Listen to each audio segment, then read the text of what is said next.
How'd you like to listen to .NET Rocks with no ads? Easy. Become a patron. For just $5 a month, you get access to a private RSS feed where all the shows have no ads. $20 a month will get you that and a special .NET Rocks patron mug. Sign up now at patreon.netrocks.com.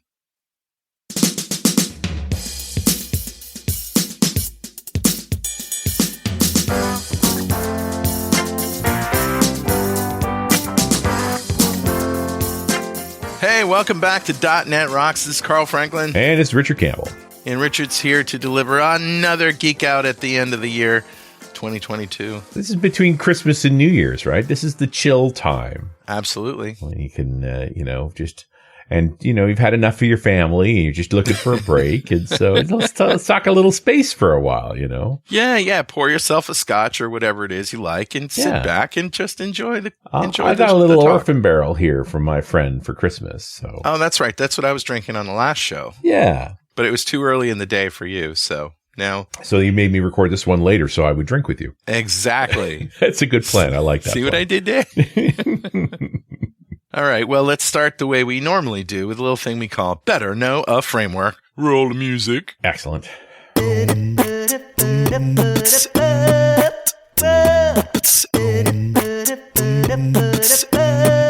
All right, man. What do you got? Okay. I have a product because, it's toy time. It's the end of the year. Yep.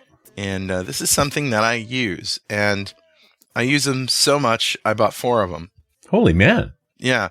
So, we use Zoom products, and I'm not talking about the conference software. We use that too sometimes. But Zoom audio, I have all sorts of Zoom products. I have a guitar pedal. I have a little portable recorder.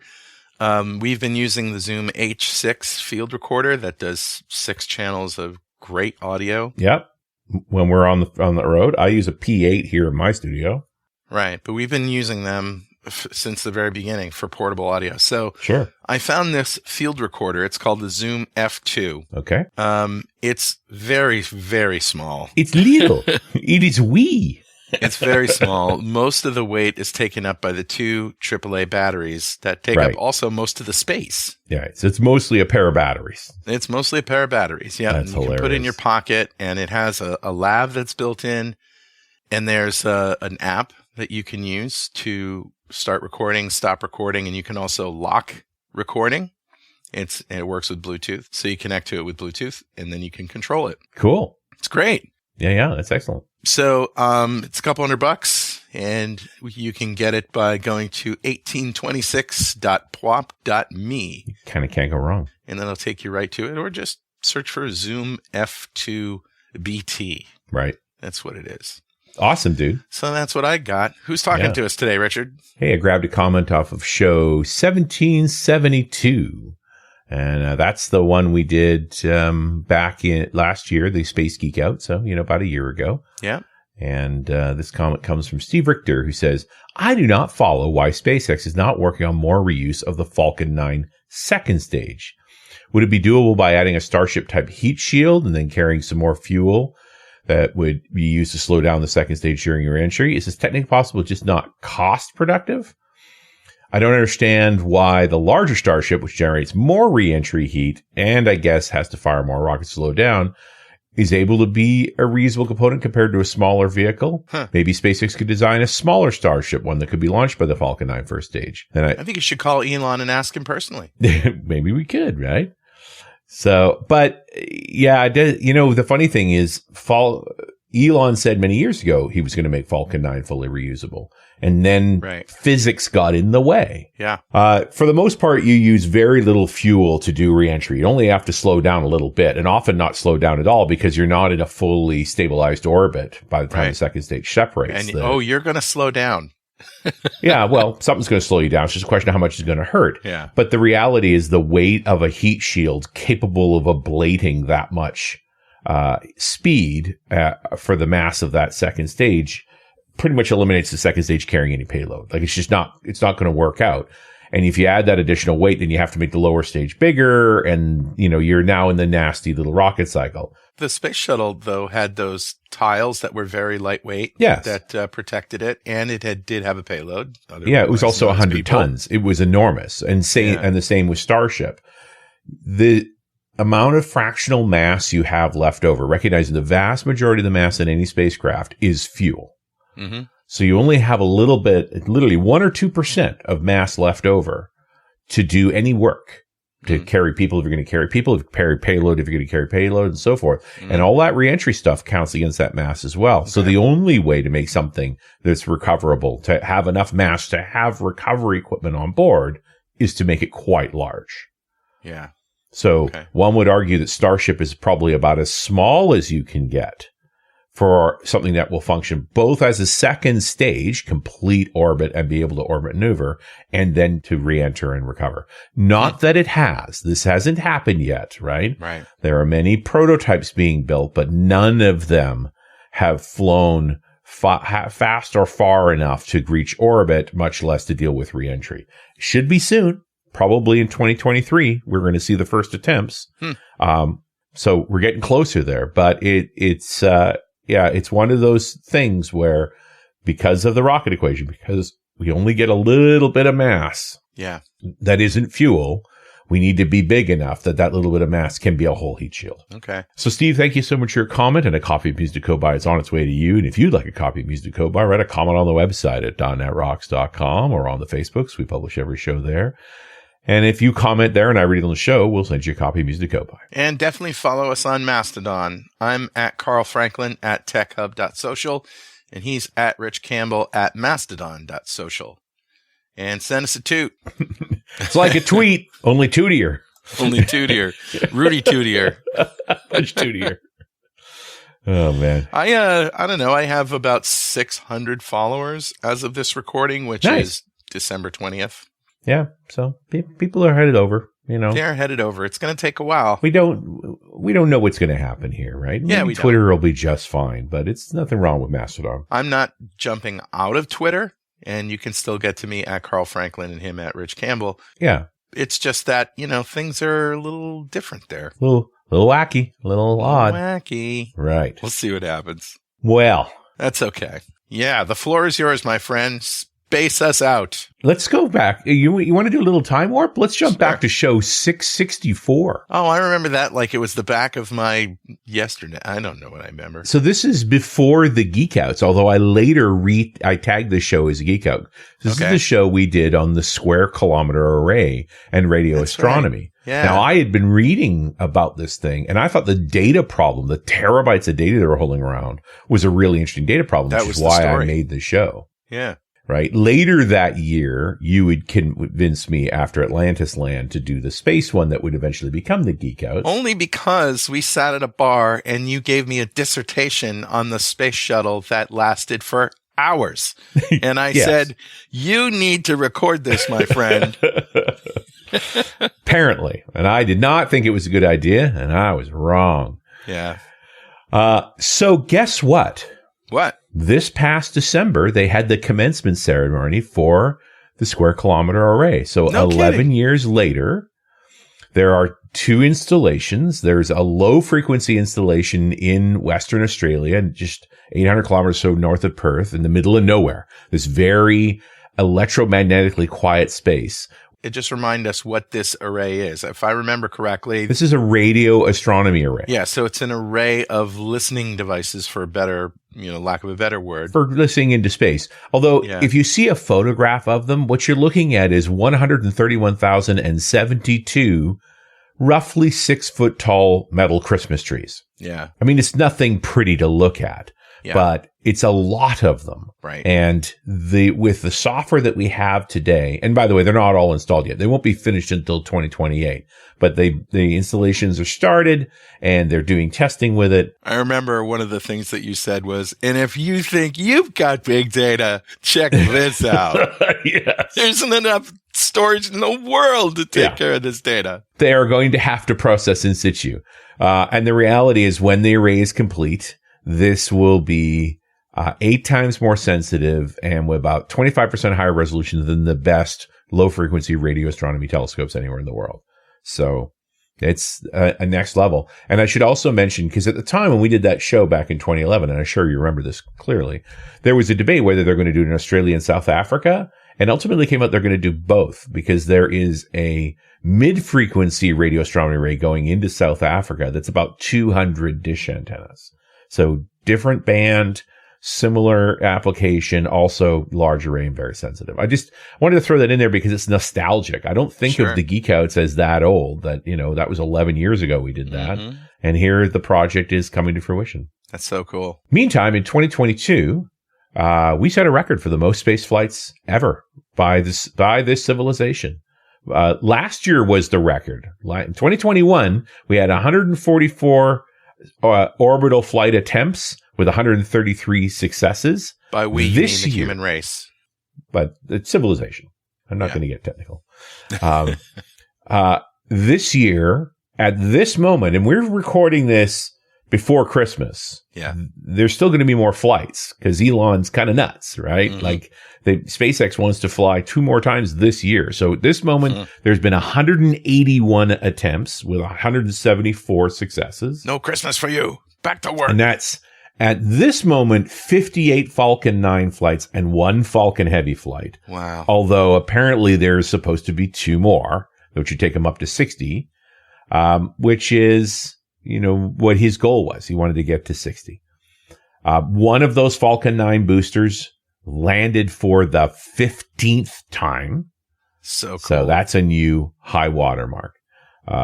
2 boosters over this past year were thrown away, which I find interesting because they were lifting payloads so heavy that they needed all of the fuel, and they took off the legs and the grid fins and so forth and just used it in an expendable booster, which speaks to me of, after this many years, companies that are now optimizing their satellites to use Falcon 9s, because even in fully expended mode, it's the cheapest lift into space for the weight. Yeah.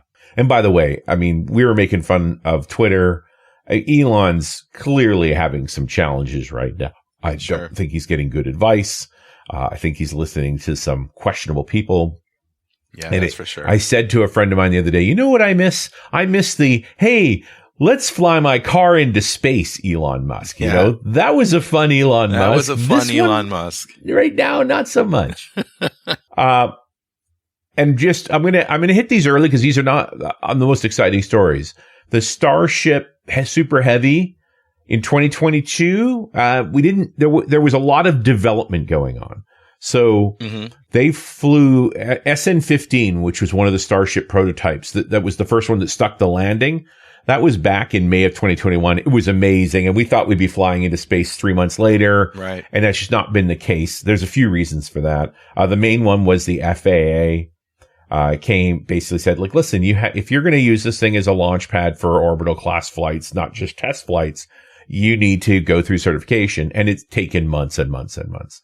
It's a complicated process. And, there's lots of conspiracy theories around there deliberately hampering them. I don't think that's true. I think they're just trying to go through the process. The upside is that a lot of development has gone on. He has been expanding the pad and really building what they're calling stage 0, this very advanced pad that can actually lift the rockets and the boosters into place, can handle the fueling and so forth, and do a lot of setup. And they've been testing that extensively. They've also been building a set of pads at Cape Kennedy as well, at the Kennedy Space Center. So they're planning on flying them from there as well. The most significant test I've seen so far at this moment, because there's sure to be more coming, they've tested the Super Heavy booster with a 14-engine static fire test. So the Super Heavy booster, which is, this is one of the largest rockets in history, actually has 33 engines on it. This is going to be in excess of 16 million pounds of thrust when it goes off. Did you say 14 or 40? They tested 14 of the 33 engines simultaneously. Oh. So they don't normally fire simultaneously. Though they will. Ultimately, all 33 will fire at once. But they don't know what it's going to do, so they've been gradually ramping up. And when they did this 14 engine fire test, they blew concrete out of the ground. Wow. They damaged pipeworks. They burnt off a bunch of paint. Like, there's a reason why they're doing the testing. Yeah. There's a lot to be done. And 33, well, you just saw Artemis go up, and we're going to talk about Artemis. Mm-hmm. That was the most powerful engine flight so far. That's almost 9 million pounds of thrust. This is going to be 16 million. Wow. So, and the damage that Artemis did was not trivial either. Like, this is just an incredible amount of violence. Yeah. And so they are, I'm not going to say they're being conservative because it's still very public. They're very much testing and so forth. Right. But they're iterating. They're not just going for it and letting everything blow up. Sure. They're testing. And, a year ago, Elon was saying, hey, we don't expect the first rocket to get off the pad here. We're going to go for it. Now he's saying, no, we've developed a lot further, and we do expect the first rocket to get off the pad and things to go well. So he's definitely being more conservative. But yeah, it's been an extraordinary year with so much space flight. Obviously, the United States being the number one, 60 flights from SpaceX alone. There was another 25 on top of that. And who were they from?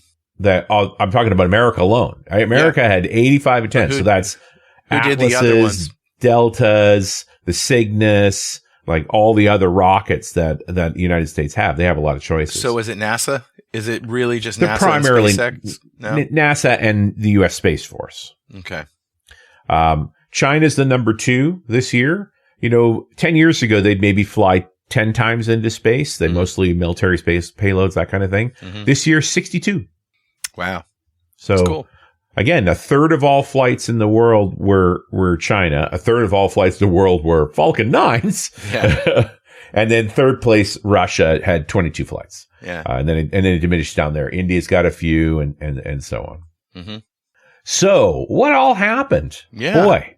Yeah, there's just been a lot of interesting missions. This is not exactly chronological. I'm just trying to sort them in sort of coherent order. Okay. In the explorer side of things, we've had all the landers on Mars. There's nothing new there per se. Perseverance has been doing its thing. Curiosity has been doing its thing. Like, we're learning more about Mars every day. Yeah. But maybe you caught in September this year the Juno flyby of Europa. Yes. So Juno is a spacecraft sent to Jupiter back in 2011. It took it 5 years to get there. Yep. It was originally supposed to spend 4 years around Jupiter. They've now extended that. That was out to 2020. Now they've extended it to 2025 because it's functioning well. Mm. But in September, it did a flyby of the Europa, the moon, around Jupiter. It's a beautiful body. One covered in ice, right? This is the one that Arthur C. Clarke mentioned in 2010. Right. The sequel to 2001: A Space Odyssey, where he says, attempt no landing here. And there's under the ice, there's liquid, right? Yeah, they presume there's a salty ocean under there.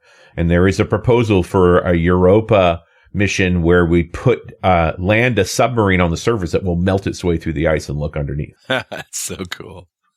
I don't know if we're going to do it. That's the Icy Moons project, but we're working on it. Do they know what the ocean is? Is it liquid methane most likely, or do they know? Oh no, it'll most likely be liquid water. Really? Yeah. Huh. You're thinking of Titan is the one with the liquid ethane and methane, which is around Saturn. Right. Which they've also talking about, like building a little flying robot to fly around Titan, which is totally doable because Titan's got a very dense atmosphere, lots to fly against. Yeah. So it'd be very feasible. Arguably, if you could wear a warm enough outfit on Titan, because it's like -200 there. So like put on some woolies and you put on a pair of wings and flapped hard, you'd fly. Oh, that's funny. Right? Low gravity, thick atmosphere. Like you could have some fun there.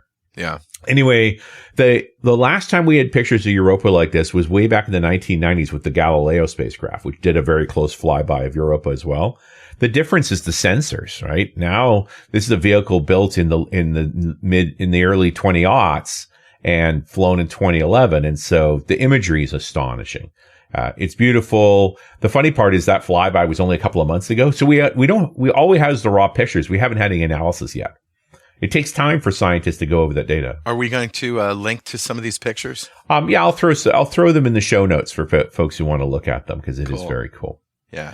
So that's one of my favorite science missions. But easily my favorite deep space mission this year was the Double Asteroid Redirect Test, or DART. Yeah, that was quite extraordinary. Well, like we're literally practicing defending the planet. Absolutely. Man. Like exactly the way that dinosaurs didn't. Yep. And so dumb dinosaurs. It's tough to be a dinosaur.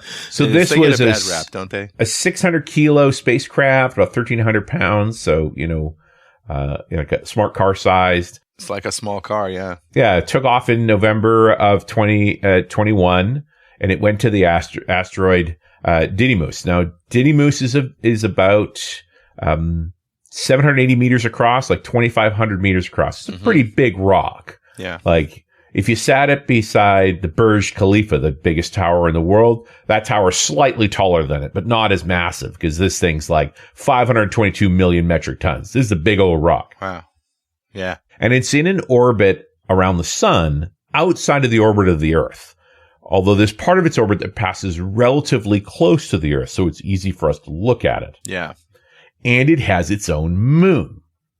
It has a little rock orbiting it called Dimorphos, although most people call it Diddy Moon after Diddy Mouse. So you get Diddy Mouse and Diddy Moon. And Diddy Moon is about 160 meters across, maybe 5 million metric tons, so less than 1% the mass of Didymos. And so here was the experiment.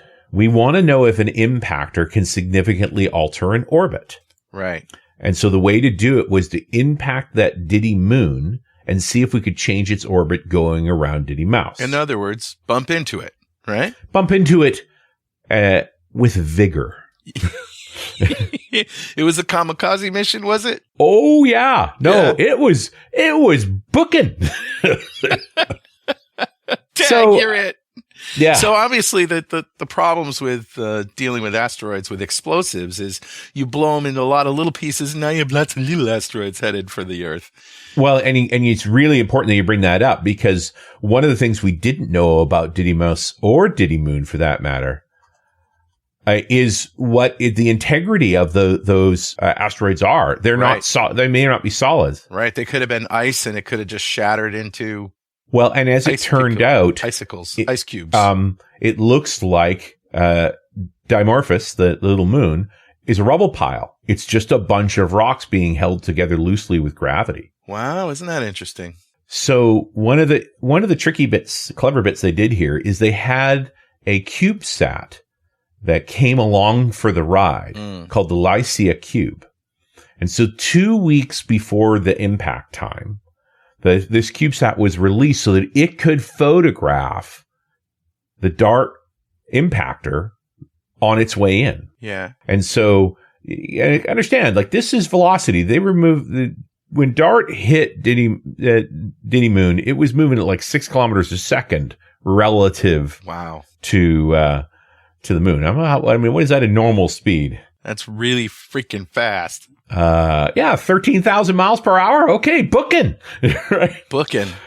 So it's not like, I mean, I've heard this strategy too, where you sort of gently embed some sort of rocket into the surface of the asteroid and then fire it to just sort of push it out of the way. Yeah, that's one possibility. Yeah. Bringing up something heavy enough that its gravity will actually drag to change the orbit of the asteroid. I mean, these were all proposals, but an impactor is a great place to start. It is. And you notice how they've set this up. Like, it's not going to alter the orbit of anything orbiting anywhere near the Earth. It's going to alter the orbit of a little moon orbiting a little moon of an asteroid. Yeah. Okay. And because of the way that Didymos orbits, we can take very good image of it. And the way we keep track, we do this is the orbit of Diddy Moon was about 12 hours. And so telescopes just watch it, and they notice it's changing reflectivity as the little moon passes in front. It changes the light, and so they can see that transition back and forth. Redshift. And their goal was only to alter that moon's orbit by a minute or two, and it ended up altering it by almost 30 minutes. Wow. So it went from 11 hours and 55 minute orbit to 11 hours and 23 minutes of orbit. Wow. So they widened the orbit. They shortened it. They made it orbit slow. It slowed it down. So it's now going around. Oh, they slowed in less it down. time. Okay. They didn't bring it out further away. Okay. No. Yeah. They hit it and it went inward. But also the spray of matter. This was not like a nice little impact cone that leaves behind a crater, because it turns out that Dimorphos is actually likely a rubble pile with no core. Right. The rocks went everywhere, and it seemed to actually help. Huh. So the ongoing imagery, and they're still keep doing this imagery, shows a trail of rubble running behind the moon, still in the orbit, perhaps going to slowly gather up. Wow. There is a follow-up mission planned. It's called Hera. Okay. And it's going to go there specifically to go into orbit around Didymos and take detailed images, teach us more about it. So that's expected to launch in 2024, get there in 2026. There's a couple of CubeSats on board as well. One of them, they may actually attempt to land on the moons just to detail them further. So we will learn more. But by any measure, the DART mission is a resounding success and does speak to an advancement in our civilization as we begin to build up skills to defend ourselves against a potentially destructive universe. Yeah. In that same line, we have a mission ordered called the NASA Near-Earth Object Surveyor. So we've been looking for asteroids primarily from that are a danger to Earth, primarily from the Earth using telescopes. The Asteroid Watch, there's lots of different telescopes that are involved in that, and we've done a pretty good job of mapping the vast majority of them. But some of them, because of our location, we're not going to be able to see.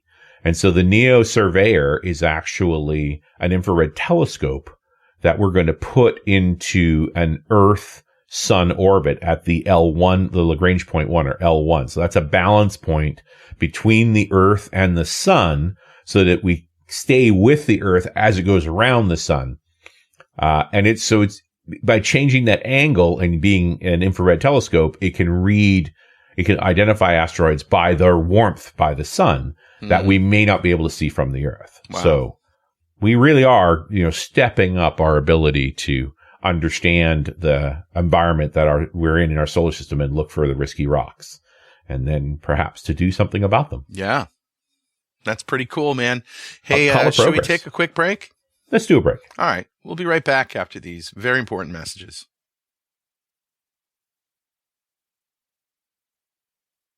And we're back. I'm Carl Franklin. That's my buddy Richard Campbell. Hey. And we're doing .NET Rocks episode 1826. Last of the year. Yeah. It's a space geek out, of course. And Richard is counting down the missions to space in his own order. Yeah. Just trying to be organized. Shall we talk a little space station? Yeah, absolutely. I mean, I don't think it was the most exciting year for the International Space Station. It is fully assembled. It's being used. We now have Crew Dragon, so we routinely have 7 astronauts on board the station in full operation, which kind of capacity for it. You want to know what I know about the space station is that when astronauts come home, they complain about feeling heavy. Like their brain feels heavy. Their head. Well, everything feels, and their feet hurt because they haven't walked on it for 6 months. Yeah. The idea of talking without, with gravity is more difficult. Yeah. And so they have to get used to gravity, but in a very real, visceral way. It's not just like, oh, this feels weird. Yeah. No, they argue for a 6-month stay on the space station represents a year of therapy back on the ground. Wow. Which speaks to, if we're actually going to send astronauts to Mars, they can't go in free fall, because after 6 months you get there, you're crippled. Yep. When you come back to the Earth after the space station, there's people to help. Yeah. There's not a lot of folks on Mars ready to help you. It's kind of limited. And that's in lieu of like the exercise bikes and all of that stuff that they do. You got to do all of that. 2.5 hours of exercise a day. A day. Yeah. Right. Yeah. So, and speaking of, doing damage to your body, we had a new record set for someone staying on the space station. Mark Vanderhey beat Scott Kelly's record by 15 days. He spent 355 days on the International Space Station. He came down this year. Wow. Part of overall experimentation going on. Yeah.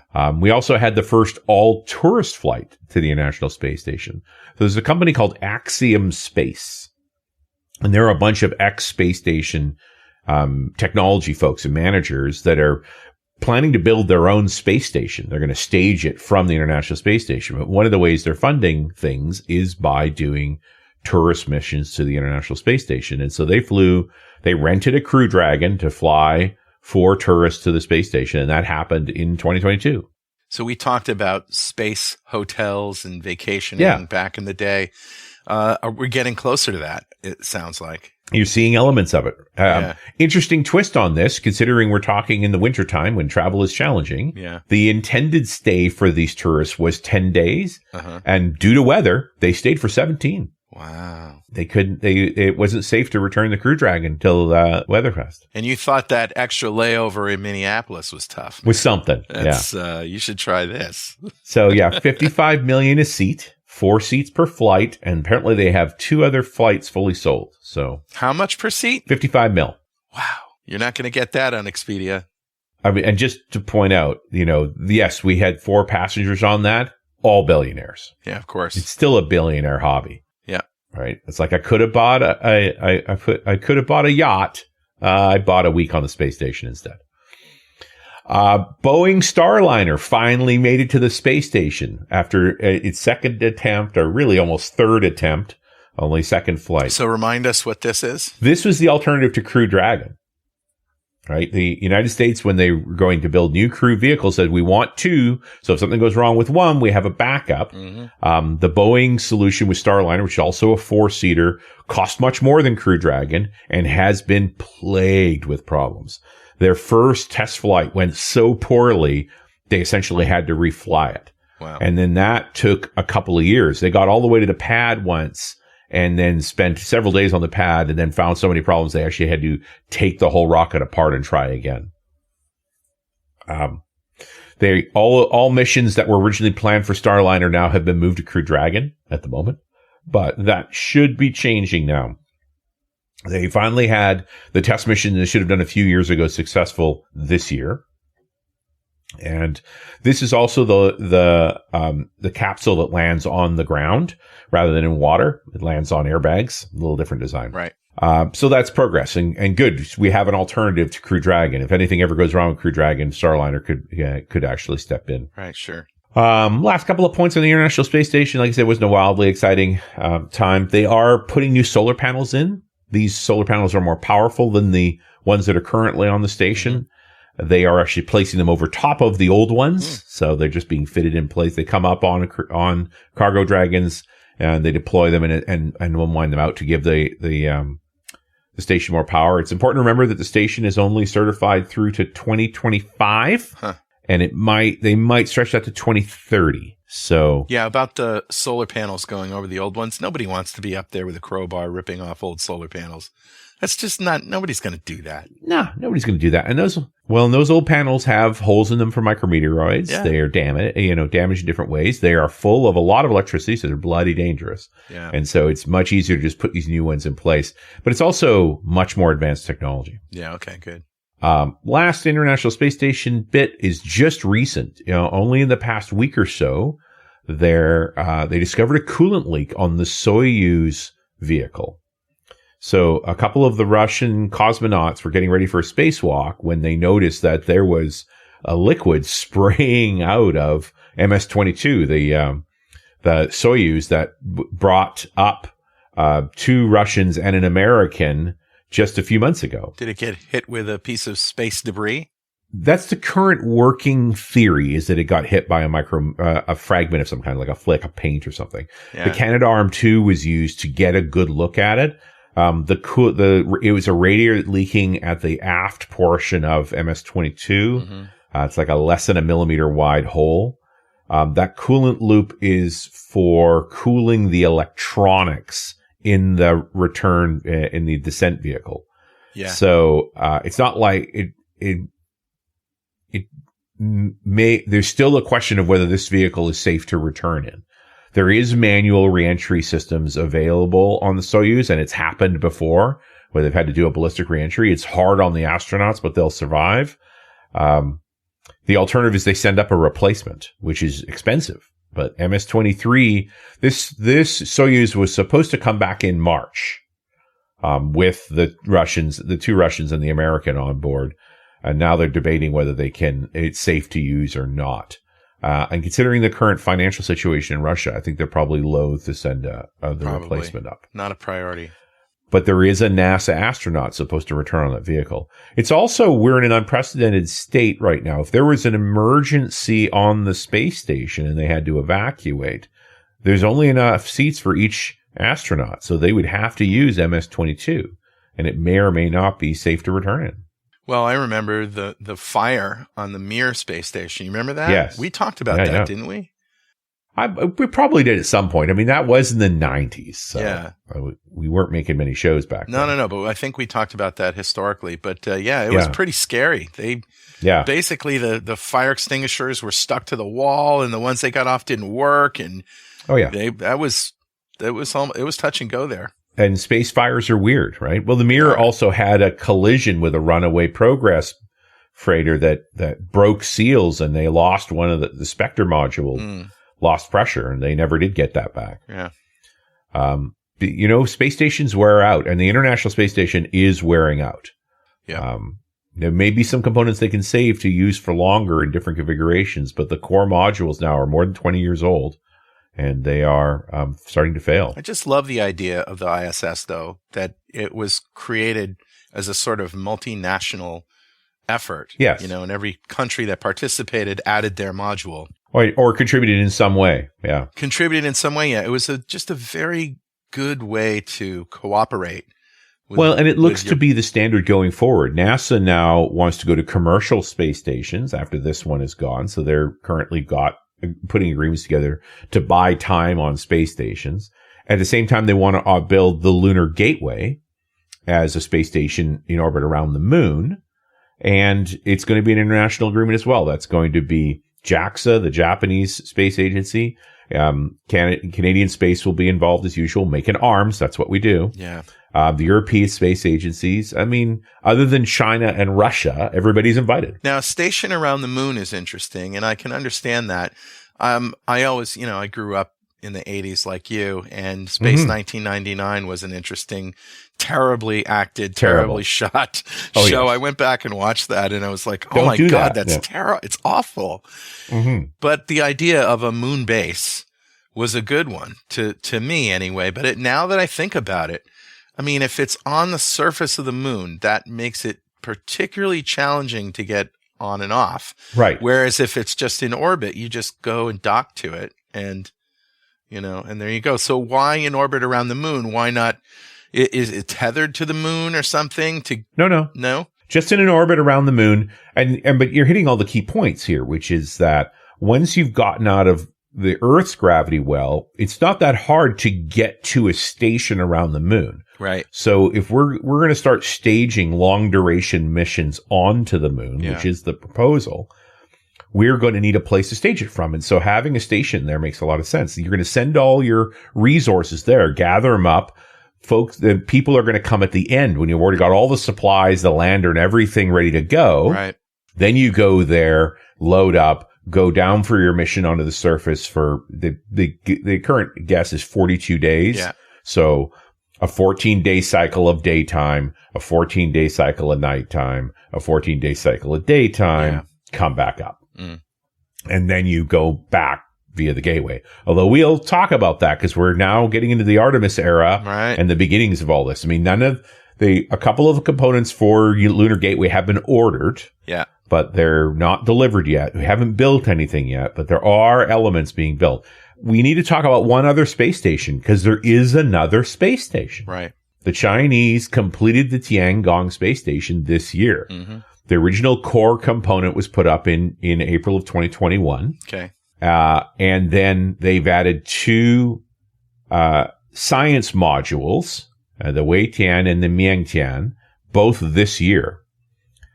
So it's very much like Mir. It's a modular space station, large components. They are planning to bring up a fourth module called the Hyuntian, and I'm sure I'm smashing the pronunciation on that. But that last module is supposed to be a kind of space telescope. Mm-hmm. So this is an operational station. We don't have a lot of information about it because it is a Chinese space station. They have control over all information from it. We know there are 3 taikonauts on it right now, and they're planning on keeping it manned. So there will be rotating crews. The most controversial part about the station is the rocket that lifted it. The Long March 5B is a very large, heavy lift rocket. Okay. But it does not have controlled reentry systems for its second stage. So there is a general agreement among spacefaring nations that if you have a second stage larger than about 10 tons when empty, you should control its reentry because almost certainly components of it are going to reach the surface. So you plan to have it typically land in an area they call Point Nemo, which is in the South Pacific where there's nothing to hit. That's where they dropped Mir, and generally most large second stages are deliberately put down there. So far, the 3 launches of the Long March 5B to build the station haven't killed anyone. Yeah. But that's not much of an achievement. One of them came down in Western Africa.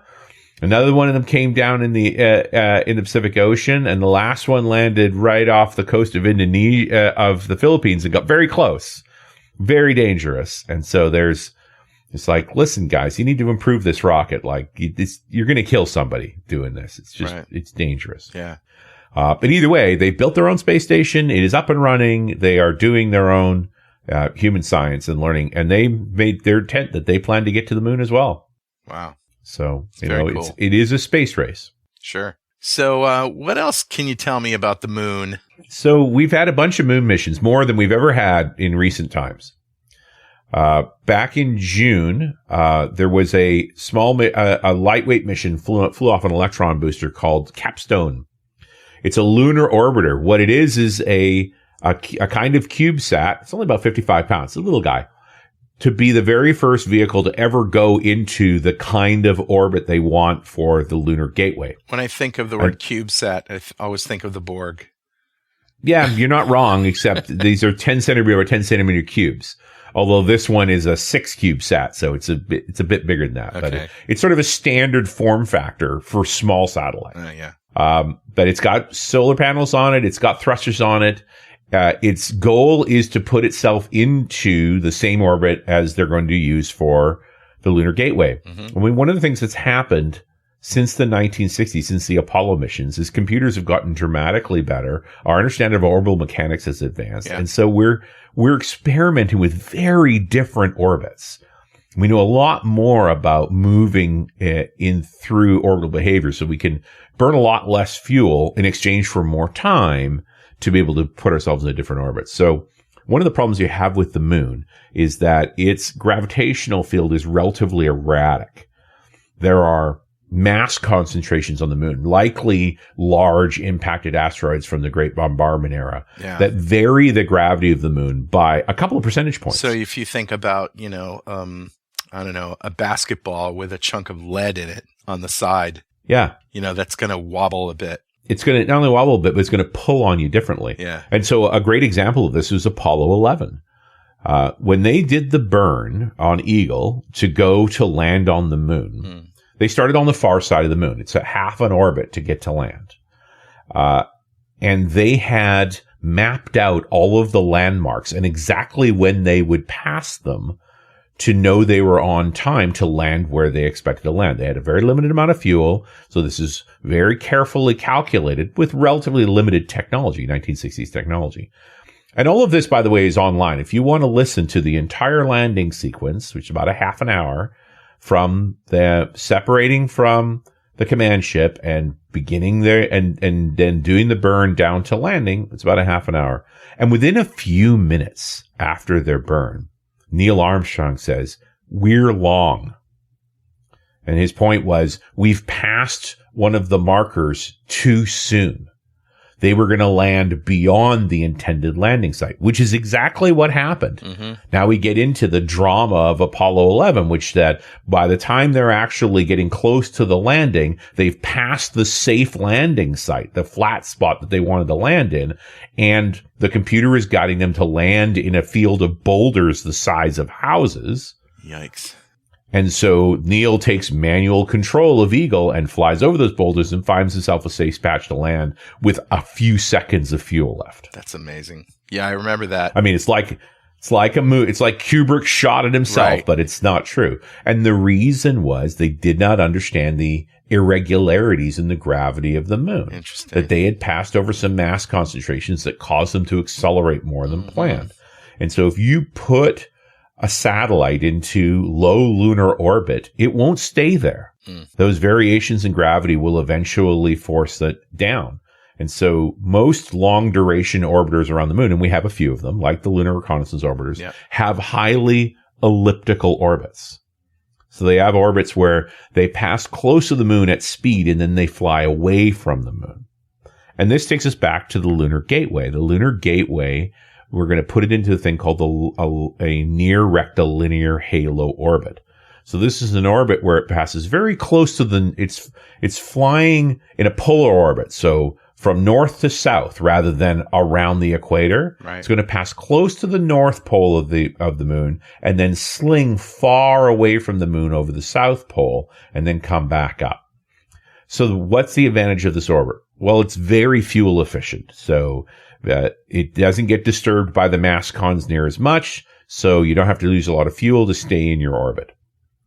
It gives you a lot of viewing time of the South Pole. So if you're going to operate robots on the surface from the space station, you'll have a clear shot at the South Pole for 6.5 days out of 7. It's a 7-day orbit. You're also almost continuously in view of the sun. You're rarely occluded. And you think about the International Space Station. The International Space Station has a 90-minute orbit around the Earth, and it's in darkness for 45 and in light for 45. So for 45 minutes, it's collecting solar power and charging batteries. And for 45 minutes, it's discharging batteries to keep operating. Right. It's expensive and complicated to operate gear like that. Sure. So being in the sun all the time means a lot less batteries. And it's always in view of the Earth. Right. So you don't need relay satellites to stay in communications. Yeah. It's a very clever orbit. That's cool. And so Capstone is going into that orbit to validate all of the modeling to prove categorically that we can put a spacecraft into that orbit. Now, it's had a tough time. It's a little CubeSat, and they've lost control of it a couple of times along the way. Yeah. But they are getting, they launched it back in June. In November, they did a set of maneuvers to put it in the NRHO, and it's in that orbit now. So now they're monitoring how much fuel it needs to maintain that orbit over time. It's also in communication with the Lunar Reconnaissance Orbiter. So again, these are key learnings for putting humans back on the moon. Very cool. In August, the South Koreans launched their Danuri lunar orbiter on a Falcon 9. So South Korea is putting a spacecraft into orbit around the moon to survey for lunar resources. So that it actually reached orbit just about 3 or 4 days ago, as of the recording. It got there on December 16th. Few cool things about this. They actually are using TCP/IP for their networking protocol. Of course they are. Got a little bit of long range like latency and stuff, but it's working. They certainly wouldn't want to use UDP. Well, and one of their test cases was they streamed a K-pop video back to Earth just to see if they could. Oh, man. So, as you do. I love the South Koreans. They're the best. Yep. So, it's a great time, right? All these cool missions to the moon. Shall we talk about the big one? Let's talk about the big one, man. So, they've been talking about reusing old space shuttle hardware for a new spacecraft, literally for 20 years. Right. Even while the shuttle was still flying, they talked about a cargo shuttle or a heavy shuttle, but, that combination of engines. And it wasn't particularly economical or efficient. In fact, a number of times NASA tried to move away from it. But in the end, Congress owns the purse strings, and Congress basically mandated thou shalt use the old space shuttle hardware to build a rocket. No matter, and part of this you could look at it as pork barreling. Yeah, I was going to say Congress isn't known for its scientific knowledge. Yeah. Well, one of the things that NASA did a good job with over the years is making sure that every single state in the country got a piece of space shuttle. Like literally all 50 states have somebody employed working on shuttle. And so when shuttle ended, they wanted to keep those people employed. So they basically allocated money to NASA to spend on this mission. You know, whether NASA wanted it or not. I mean, that's the privileges that Congress has in controlling the budget, controlling the purse strings, is that they have done this. And it has finally resulted in an operable rocket. Barely. So, I mean, in some ways, I feel like they funded it just enough to keep people busy, not to actually fly one. Right. To fly one kind of complicated everything. But it has now happened. The mission is to go back to the moon. It wasn't always the moon. At one time, they were talking about doing an asteroid exploration mission where they were going to retrieve an asteroid and bring it into an orbit where they could send humans up to explore it. Like, there's been a lot of ideas, but now we're doing the moon. And so in November, Artemis launched for the first time. Yeah. After many attempts and rolls out to the pad and so forth. I mean, they've spent an unbelievable amount of money on this rocket. It is stunning. $10 billion all up, probably $4 billion for this launch alone. Every time they had to, they were spending $1 million a day while it was going back and forth to the pad. They had hydrogen leak problems, but they couldn't test for those problems from in the vehicle assembly building. So they had to do it out on the pad, but then they often couldn't do the repairs on the pad. So they had to bring it back to the vehicle assembly building. That's more than the GDP of some countries.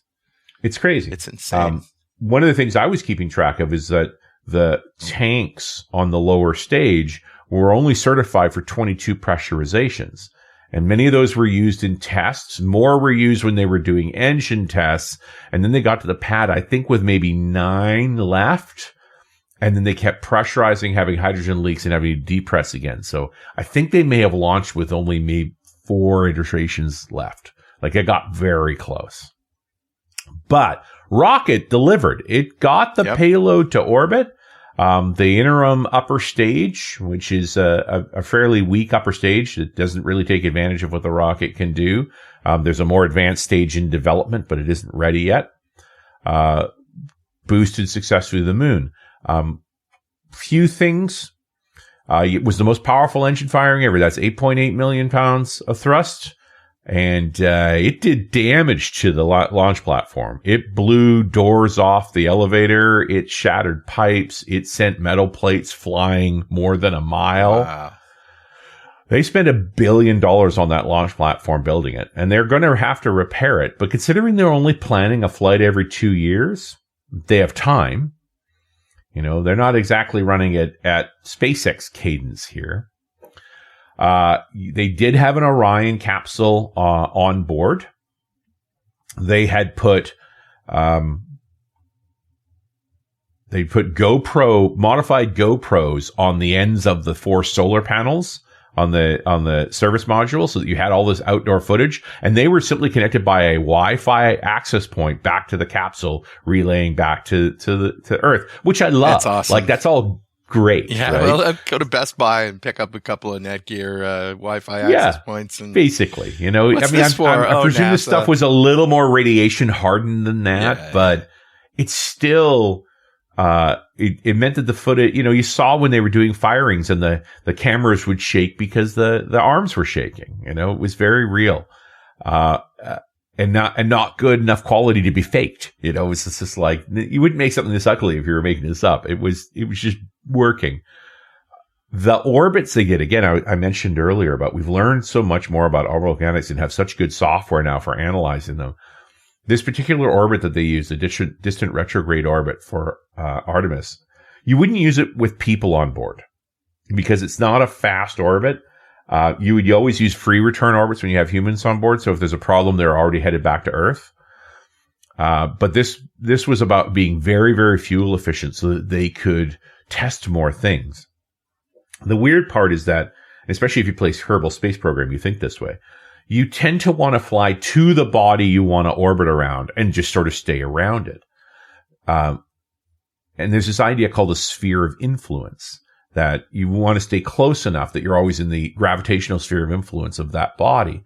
But a distant retrograde orbit like Artemis 1 was in, they actually would pass out of the influence of the moon's gravity for the most part until the sun was actually the primary influence. And then it would sort of fall back towards the moon again and get affected by the moon again. So it's you can tell how good our software is now, that we can do these 3 and 4 body problems, maneuvers, for gravitation and maneuvering the orbit. Super fuel efficient, because the reality is the service module on board Artemis, on board with the Orion, is not as powerful as what we had with Apollo. It's sort of like coasting, right? I mean, if you drive up a hill and then you put it in neutral, that's less energy that you have to spend to drive down the hill because gravity is taking over. So the more you can use gravity, exactly right.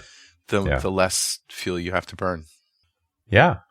And so they just know so much more about doing these kinds of things that we did this relatively experimental, tested only in simulation orbit, and it worked flawlessly. It's great. Absolutely perfect. So unbelievable footage around the moon, lots of testing of the communication systems. Yeah. They spent, a good 3 weeks out there. And then on December 11th, which is literally 50 years to the day of the last landing on the moon, the Apollo 17 landing, the Orion came back again with vigor. Yeah. It was actually the fastest moving object that was human rated to ever enter the atmosphere. It was coming in excess of 25,000 miles an hour, 40,000 kilometers per hour. So the heat shield hit nearly 5,000 degrees Fahrenheit, like 2,700 Celsius. That's twice the temperature of the space shuttle. That'll make a nice pizza. Yeah. I mean, again, the shuttle technology was extraordinary, but it was also old. The new shields are very capable. Yeah. They did what's called a skip entry. This is all new, where they actually skimmed through the atmosphere to slow down a bit and then came back out of the atmosphere, but were now slow enough that they could skip back into the atmosphere. So they jumped a bunch of speed and then cooled the heat shield down by skipping out, and then came back in. It's like skipping a stone on water, right? You're exactly right. You skip a couple of times and it slows down, and then at a certain point it just falls. It goes right in. And that would decrease the G loads on the crew as well. So less heat, less G stress. And in the end, with all that complex modeling, they landed within 4 kilometers, 2.5 miles of their intended target. Gotta love math. They kind of aced it. Yeah. I gotta say, I'm not a huge fan of this rocket. I know the history of it well. Let's give them a round of applause, shall we? Yeah. Yeah. Yeah. No, I'm wowed.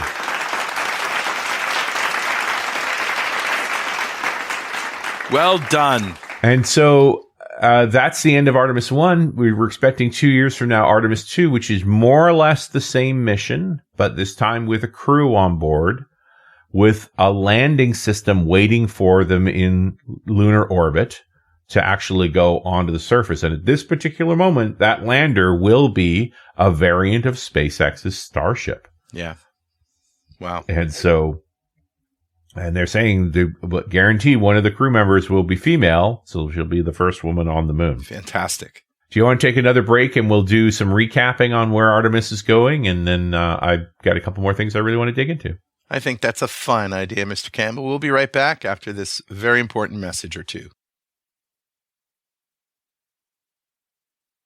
And hey, we're back. It's .NET Rocks, geeking out on space. I'm Carl Franklin. That is the one and only Richard Campbell.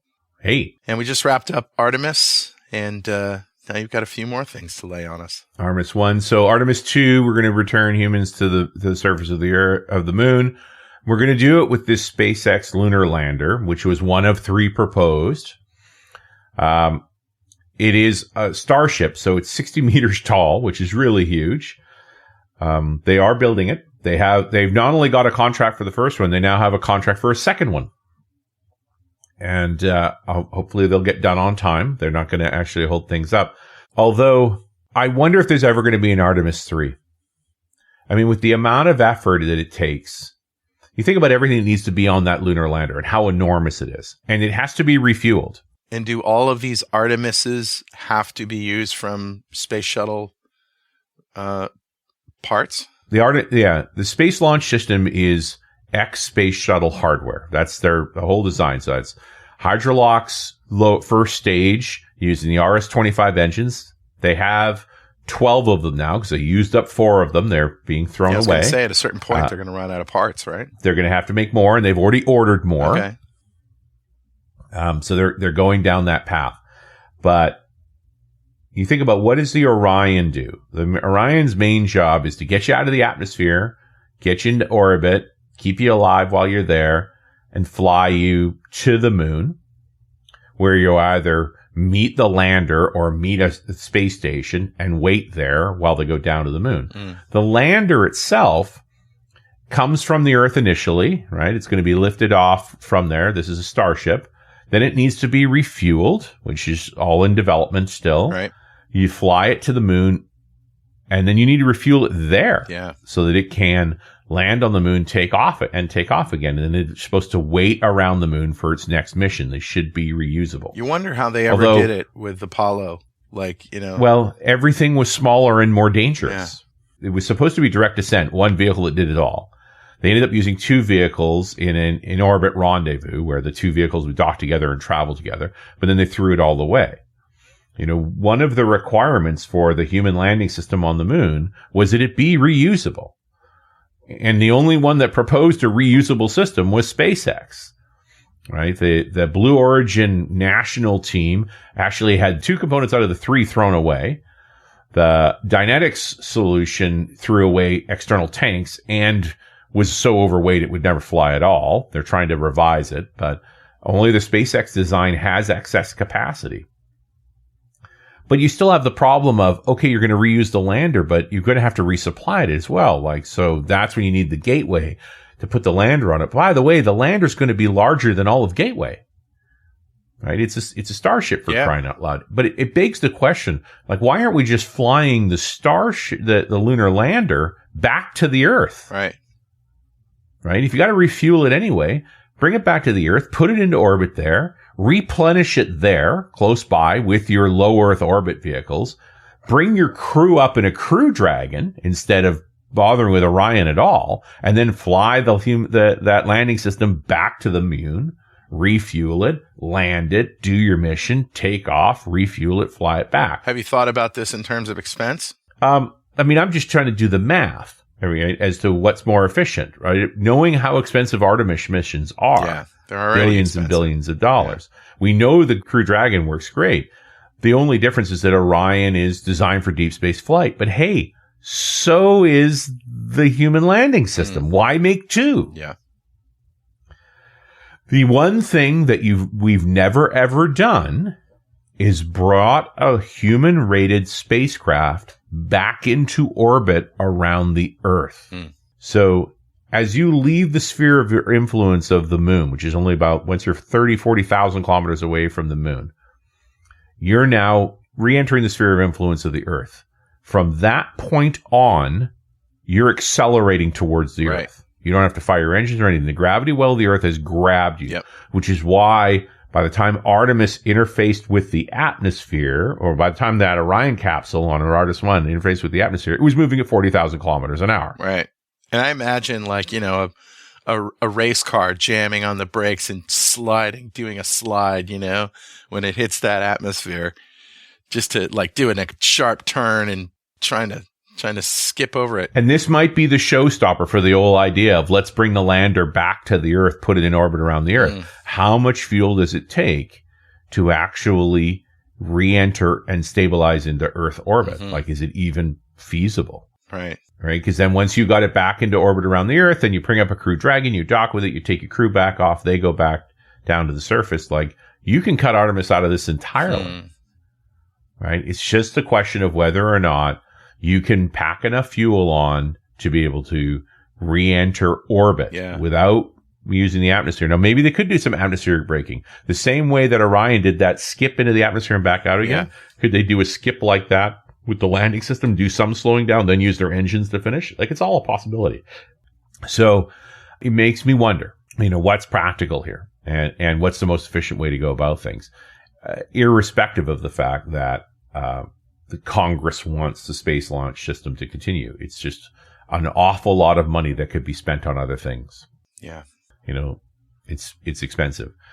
There's one more part to talk about with the Artemis mission. There were 10 CubeSats on the second stage that were all Explorer sats. So there was some that were, one of them was a little lunar lander CubeSat. Like, one of the ideas was that even Artemis 1 was going to have a landing on the moon. Mm-hmm. It was this itty bitty little Japanese lander called Omotenashi. Right.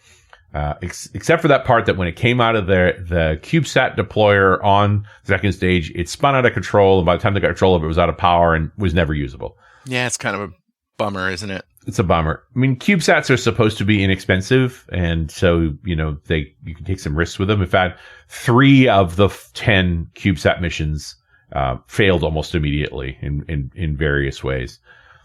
One of them was a solar sail spacecraft that just happened to hitch a ride. They never heard from it. It got deployed and just never ran. And it was never a CubeSat for doing again. It just disappeared. The CubeSat for solar particles was supposed to be doing sun exploration, and it lost power within an hour of being deployed. Gone. The rest of the CubeSats are functioning. There's one that's measuring radiation damage on yeast in deep space, because there's only so many chances to get into deep space, right? Yeah. Most of the time when we fly into space, we only go into low Earth orbit. We don't go any further. And CubeSats don't have the power to go further. But did you say yeast? Yeast. There's yeast in space? We brought it with us. Oh. It's in the CubeSat. Okay. We're measuring the genetic damage that radiation causes to yeast outside of the Earth's Van Allen belts. Yeah. Right? It's BioSentinel's mission. Cause enough damage, you got a donut. Well, yeah. It's going to make some funny beer anyway. Right. We've got a bunch of different sensing systems going into orbit around the moon for looking at surface spectroscopy, for infrared measurements. There is an experiment with different thrusting systems. So, yeah, we've put a whole bunch of little satellites headed to the moon to be running for a few months, gathering more data. That's pretty cool. On the same day that Artemis returned and the Orion spacecraft landed successfully, a Falcon 9 launched another lunar lander. So not to be outdone. On December 11th. Hey guys, we're still here. There's more. Yeah. Hakuto R is a privately owned lunar lander by a Japanese company that is supposed to land on the moon in April 2023, and it has on board 2 micro rovers. One of them owned by the same company, the Japanese company, and one of them owned by the Space Agency of the United Arab Emirates. That's so cool. So, yeah. I love to see international cooperation in space. It's a good thing. And it's a really good thing. And yeah, more countries having space programs is excellent. It's a good thing. So what have I left out? Let's see. That was big in 2022. I think there's this telescope up there that's took over for Hubble. We've been talking about for a while. It's kind of important, I think. It's kind of we even met that telescope while it was still in assembly. We did, and we made some friends at NASA, and I still get the NASA Jet Propulsion JPL News Day in Review every day. Yeah. And in fact, while we were talking, I just got this email that says NASA gets unusually close glimpse of black hole snacking on a star. Yum, yum, yum, yum. Yum, yum, yum. And it is an illustration, but they basically got data from a whole bunch of NASA telescopes, and they put it all together, and it's quite stunning. Yeah. Snacking on a star. So James Webb. Yeah, no. James Webb, which actually launched this time last year, launched on Christmas Day of 2021. Yeah. And it took a while to get up and running. It takes a while to get to L1 or L2. It takes a while to fully commission and so forth. Everything went flawlessly. The only real concern has been, in the time that it's been up, which is less than a year, there have been 14, quote, measurable micrometeoroid impacts. Yeah. Now, unlike other telescopes like Hubble, the telescope is not in a housing. It's not in a big tube. It's an open telescope. And so micrometeoroids, which are always a hazard, lots of them have hit the Hubble, now actually are striking the spacecraft itself. But didn't they design for that? They did. It's just been more than expected. Not a lot more, but more. So do they have to compensate for that with software? How do they do that? Well, you're not wrong. The thing is to understand that James Webb is not holding still. It's actually in a halo orbit over this sort of lump in gravity, this stable point in gravity that is Lagrange point 2 between the Earth and the Moon. Yeah. And so as it moves around in that orbit, they are deliberately facing away from the source of the micrometeoroids. They always come from the same direction. Okay. So they had one significant ding. It's actually left a dent in one of the beryllium mirrors in C3. And so in the conversation of that, they said, hey, if we face the other way, we should be able to cut the velocity in half, decrease the chance of a dent. Does that mean if they face away, they can only get data from that direction? Well, yes, except that they're also in orbit, so they end up with all directions. Of course they do. It's just a question of time. Just timing. So all they're doing is reordering the observations to optimize for minimal micrometeoroid impact. That makes total sense. And when I was reading the piece on this, they were already saying, here's how we're changing the schedule. And it's just like it moves around by, a few weeks or a few months. They've done their first wave of observations. The proposals for the next generation of observations actually closes the end of January 2023. It is amazing to consider that the first meeting for building this telescope was in 1989. That is crazy. That's the year my house was built. Yeah. Hubble had already been built. It was waiting to fly. It would launch in 1990 and have problems. It was Hubble being based on a spy satellite is a 2.5 meter optical telescope. And it was built before the first exoplanet had ever been detected. It wasn't a thing. Yeah. And same for when they were designing the James Webb, they said, okay, well, we've built this optical telescope because that's what that hull was optimized for. Let's build an infrared telescope. Right. And they did this for a very important reason. And when we talked to Amber Strong, the astrophysicist, Dr. Amber Strong, she talked about redshifting, how the universe has continued to expand and it's stretched out light. Yep. And so the early light now is outside the visible range and into infrared. And so it's important for us to be able to see infrared, to see the oldest galaxies, which is what she was all about. That's what they want. Yeah, they want to see as far back in time as possible. Right. And while they were developing James Webb, this is one of the many things that delayed the development of James Webb, the exoplanets did start being detected, and they wanted to be able to do analysis of exoplanets. And so it's like, hey, we have a 6.5 meter mirror here, shifted in the infrared spectrum. Let's make sure we put on spectrum analyzers so that we could do exoplanet atmospheric analysis. So much fun. It's just amazing to even think about. I know. It's like, hey, why don't we throw a spectrum analyzer on this and see what we can find? Yeah, more than one. And we're now getting the first data of doing analysis with James Webb. Like you've seen the original pictures where they're doing what it was meant to design to do from the outside. Right. Better pictures than Hubble. Right. Looking into the oldest parts of the universe, incredible resolution. But the exoplanet analysis, I mean, just think of what they're trying to measure the atmosphere on a planet light years away. So one of the first analysis they were able to do is around a system called WASP 39b, because naming things is hard when you have a lot of things to name. Now, this particular planet, B being the second planet in the WASP system, is larger diameter than Jupiter, just slightly bigger than Jupiter. Wow, which is the biggest planet in our solar system. Yes, by a long way. It's enormous. A lower mass. It's about the same mass as Saturn, which is quite a bit lighter. So it's gas, obviously. It's gas, but they're also saying it's, quote, I'm doing air quotes here, puffy. Puffy gas. Because it's orbiting closer than Mercury orbits our own star. And so the amount of energy being dumped into it by its star makes that atmosphere expand. Wow. Now, The star itself, the WASP-39 star, is very similar to our star. It's 700 light years away. So it's stable, and it has steady light, which makes it good for doing transit analysis. Which is? So what the heck's a transit analysis? So you've got a spectrograph aimed at WASP-39. Mm-hmm. And a spectrograph basically looks at the light coming off the star, and whatever frequencies of light are missing match to certain elements that absorb that light, right? That's what spectrography is all tell what it's about. Made up of. And we've already imaged WASP-39 spectrographically. We did it with the Spitzer Space Telescope. That was up and running. But now we have James Webb, which is way higher resolution. Right.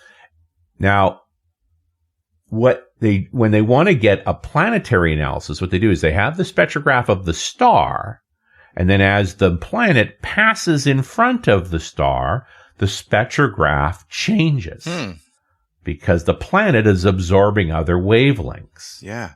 Right? So now you take you have the spectrograph that is both the star and the planet, then you subtract the spectrograph of the star, and what you're left with is the spectrum of the planet. Sure. Makes sense? Yeah, sure it does. Yeah, we do the same thing in on audio when we're comparing two signals and trying to see if there's any phase cancellation between the left and right microphones. You superimpose one on top of the other and flip it. And basically everything cancels out. That's the same frequency, and the stuff that's left over is phase cancellation. Totally. Yeah. And that's basically what they're doing here. And so what do they know?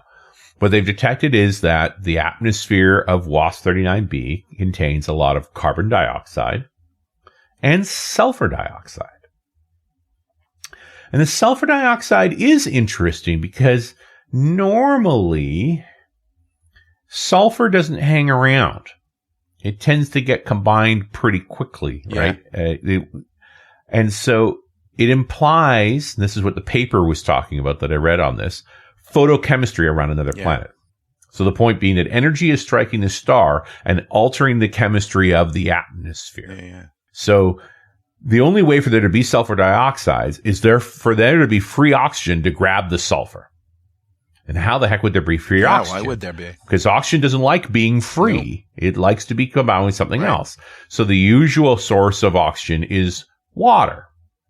And so a high energy protons from the WASP-39 star strike water in the atmosphere of WASP-39b, blow the hydrogen off of it, and then that free oxygen binds to sulfur to make sulfur dioxides. Wow. So it speaks to the fact that photochemistry seems to be relatively common, although again, in a very unusual star system compared to ours. But it implies, that we're going to see it everywhere. Now, photochemistry is an important part of our planet too. This is where the ozone layer comes from. Yeah. Right? The ozone layer exists because high energy particles from the sun strike the atmosphere and break oxygen apart so that it recombines into O3 or ozone, which is our ultraviolet layer for protecting our planet. That's why we shouldn't damage it. Yeah. By the way, do you remember back in the 80s when the ozone layer was being depleted and it was all the chlorofluorocarbons? Am I saying that right? Yeah, CFCs. The Montreal Protocol in 1977 was countries getting together to say, hey, we should stop making these. Right. And it was a success, wasn't it? Totally. Yeah. Not that different. Science determined that there was a problem that was doing significant damage to our environment, and it was caused by a man-made product. And then countries got together and said, well, what are the alternatives? And we found other ways to do the same work as CFCs that didn't have the effect of CFCs, and all agreed to stop using them. And the ozone layer repaired itself. It's still working on it, but it is better than it was. It's pretty cool. And I just wanted to take a minute for that because, we often hear about bad news in science. And this is a success story, if there ever was one, of people coming together and saying, hey, we have this climate problem. Here's how we're going to solve it. And they did, and it's repairing. Well, and anytime tells me, well, it's impossible to solve the climate problem. It's like, listen, we've done this before. Yeah, we have. And we can do it again. And there aren't alternatives. We really should do it.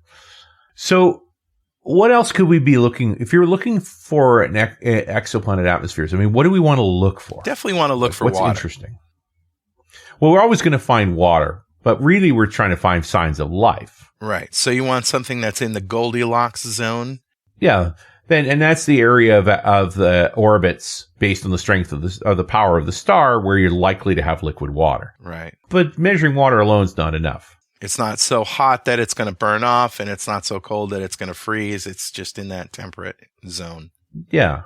You generally want to see, we believe that oxygen is going to be pretty important for most kinds of life. So if you see oxygen and ozone in the atmosphere, because oxygen doesn't like being on its own, something's got to be constantly producing.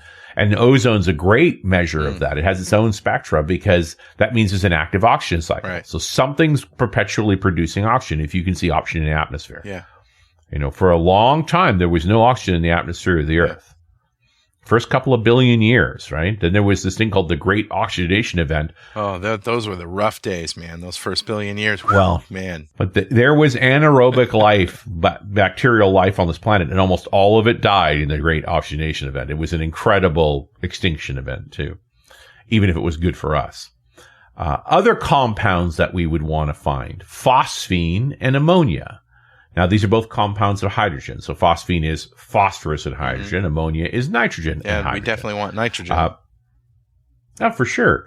Now, this is not unusual on gas giants to see nitrates and phosphines. Rare on rocky planets. So if we could find a planet we were pretty sure was rocky and we could measure ammonia and phosphine in the atmosphere, that's very typically on rocky planets, that would be from digesting processes. So either plant decay, digestive practices, like from microorganisms, that's where that stuff would come from. In fact, just the past couple of years, we had a study talking about finding phosphines in the Venusian atmosphere, the atmosphere of Venus. Now, we're not sure why. I mean, there's an idea. There's one theory that there's a band of bacteria living in the high atmosphere of Venus, but nobody's sure, and it would be great to go and find out. Same for ammonia. Both ammonia and phosphine tend to break down quickly. They get turned into other things. So if you see them, something's making it all of the time. Yeah. Another couple of compounds that would be interesting that would indicate life: methane and carbon dioxide. Sure. So something's producing methane and it tends to decay into carbon dioxide. That usually comes from an oxygen-rich atmosphere. And so, the way that happened on Earth was that we had a bacteria that started to learn how to photosynthesize. Yeah. Right? So they could consume carbon dioxide and produce oxygen, which created the oxidation event, which killed off all the anaerobic bacteria and began the cycle of high energy bacteria and ultimately multicellular creatures that leads to this little bit of craziness. And that's how we got where we are today, kids. And that's it. And then TikTok. So, where do we start to go down? That's what I want to know. Yeah. I think Devo got it right. Right.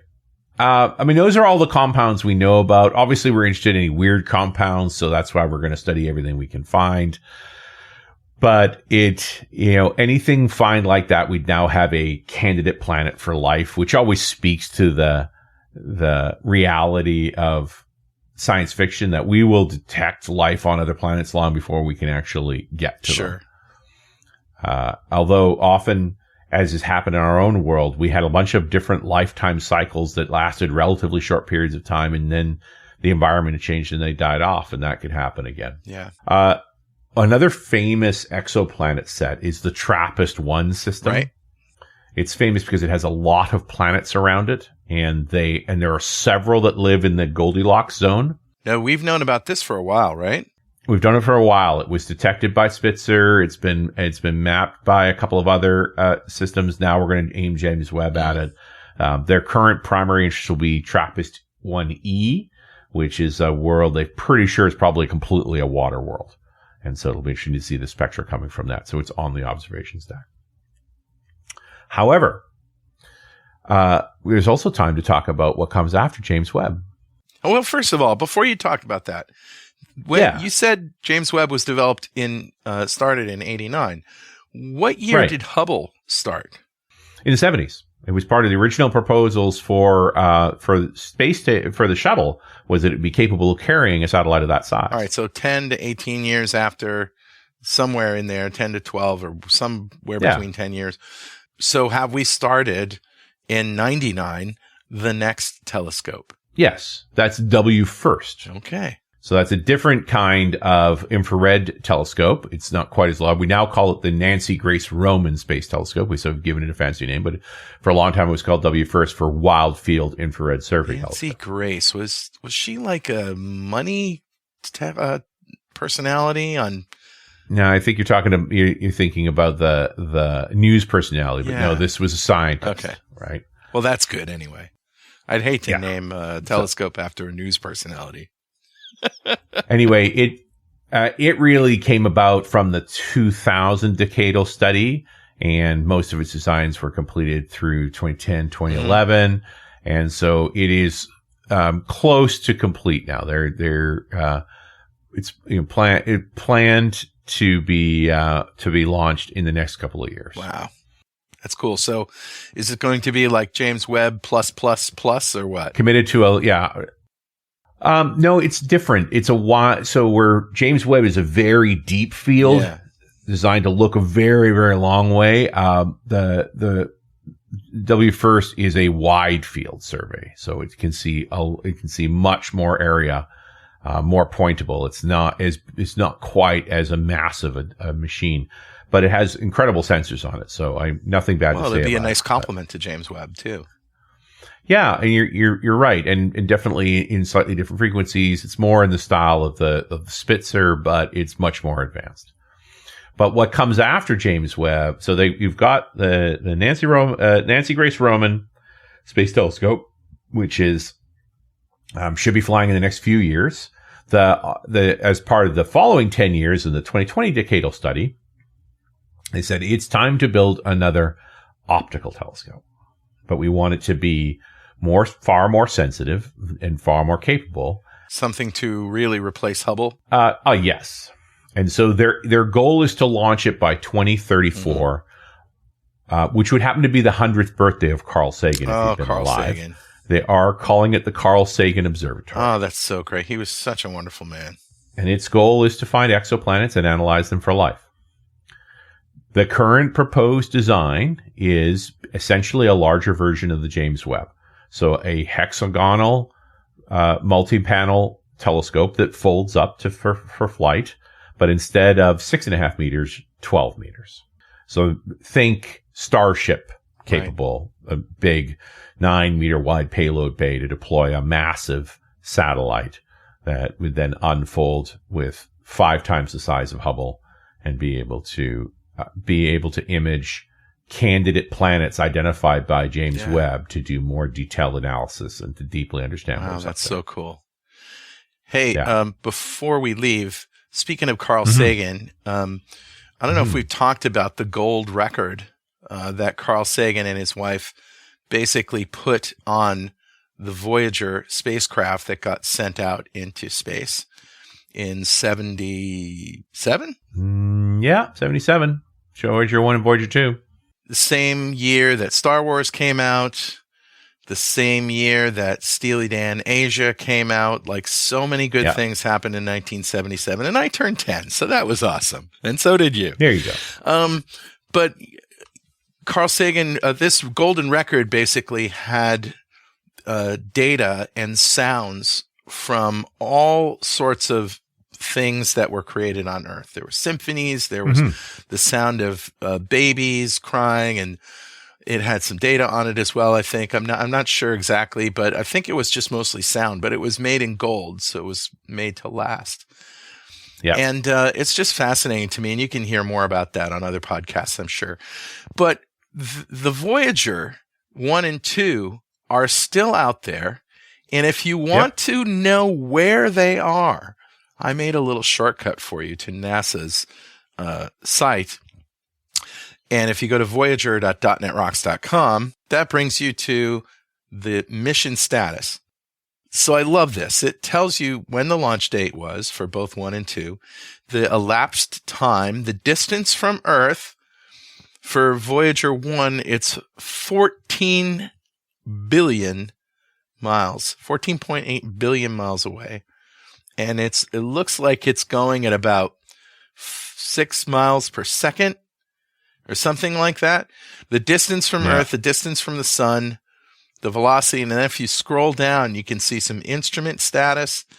And there's also this really cool, where are the Voyagers now? You see their sort of animations of where they are. It's just really fun and a great learning and teaching tool. If you want to get your kids excited about space, you can tell them the story of Voyager. You can watch Star Trek, right? The original Star Trek movie, which is really fantastic. I just really enjoyed that. And you show them on this map, hey, this is where Voyager is. It's still out there. Well, and then, go watch the original Star Trek movie with when they turned Voyager into V'Ger. The creator. Yeah. Good stuff. Yeah, it's 159 astronomical units. That's about as far away from as anything we've ever made. Yeah. And we've lost contact with it at this point, right? It's got so little power, and there's no instruments essentially functioning anymore because it's just too weak, that the cost to try and track it and speak to it is not worthwhile. And it did its job. It did. The last mission was really to get out of the heliopause. Yeah. So basically the point at which the pressure of the sun's energy, you reach that limit and you're now truly in interstellar space. And both Voyager 1 and Voyager 2 got there. Earth's ambassador to the universe. In a way, it's going to nowhere in particular, but it's out there. Going. It's very cool. Yeah. It could be scrap metal. It sparks the imagination. It is out there. So we'll build more things. The Pluto mission. Oh yeah. Not a planet. Poor old dwarf planet, but amazing image. So the New Horizons mission is moving so much more quickly than Voyager. It will pass Voyager at some point. I think if you're looking for something fun, go to YouTube and search for Neil deGrasse Tyson and Pluto. Yeah. And just watch him because he was one of the people who voted against, calling it a planet. And he got so much crap for it, right? And he defends it to this day. He's like, it's not a planet. There's a bunch of rocks just like Pluto that are even bigger than Pluto. It's not a planet. Yeah. Yeah, it's funny. He gets so excited about it. Well, but that was exactly the problem. Is like if Pluto's going to remain a planet, then we get like 4 more planets. Right. Right. Sedna and a bunch of the others automatically qualify. Or Now, granted, those pictures that came back from that mission from New Horizons of Pluto were beautiful. We did not. It should have just been an ice ball, right? And it just wasn't. It looked like another world. Amazing. Yeah.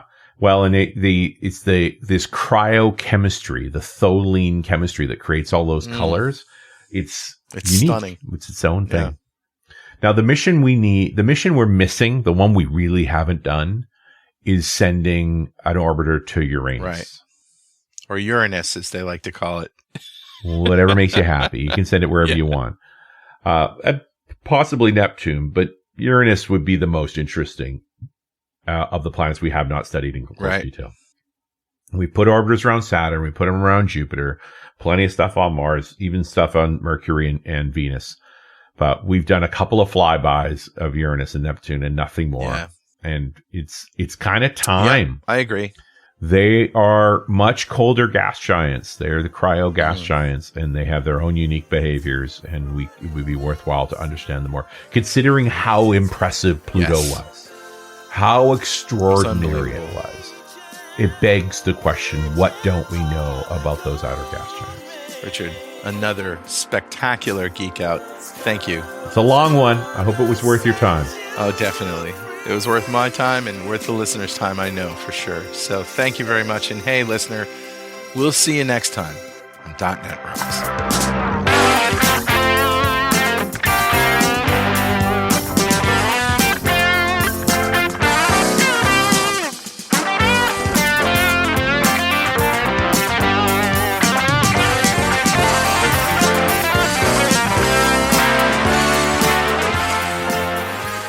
.NET Rocks is brought to you by Franklin's Net and produced by Pwop Studios, a full-service audio, video, and post-production facility located physically in New London, Connecticut, and of course in the cloud.